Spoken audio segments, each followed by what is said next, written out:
જય શ્રી રામ, જય ગો માતા. હું છું આપનો પ્રદીપસિંહ ગોપ્રેમી બહુચરાજી અને ખરેખર આપને જણાવવા એ માગું છું કે રાયસન હોટલની પાછળ ગૌ માતા 3 દિવસથી એવા કીચડમાં પડ્યા હતા કે એની વાત જવા દે. પણ ત્યાં આજુબાજુમાં ઘણા બધા આજુબાજુમાં રહેવાવાળા લોકોએ જોયું, પણ એની સ્થિતિ એટલી બધી ખરાબ થઈ છે કે વાત જવા દે. એ જગ્યા અત્યારે તમને જે દેખાય છે ને એનાથી પણ વધારે તમે પગ ના મૂકી શકો, એટલું કિચન ને એટલી ગંધ. ત્યાં ગૌ માતા ફસાણા તો ચોથા દિવસે અમે એમને બહાર કાઢ્યા.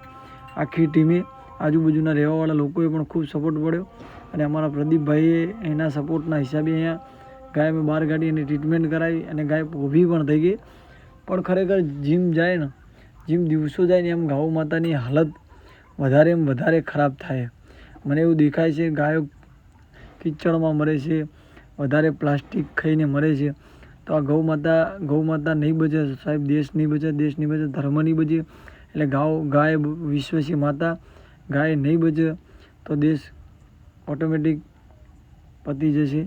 તો સાહેબ, હરેક હિન્દુને પણ ઘરે ગાય રાખો અને ગાય રાખો તો એવી રીતે રાખો કે આપણી માં છે અને આપણી એની સેવા કરવાની એ આપણો ધર્મ છે. આપણે બધા ભૂલી ના જશું અને આપણે ગાયોની ખૂબ ધ્યાન રાખવી જોઈએ. જય શ્રી રામ, જય ગો માતા, જય ગો માતા, જય ગો માતા.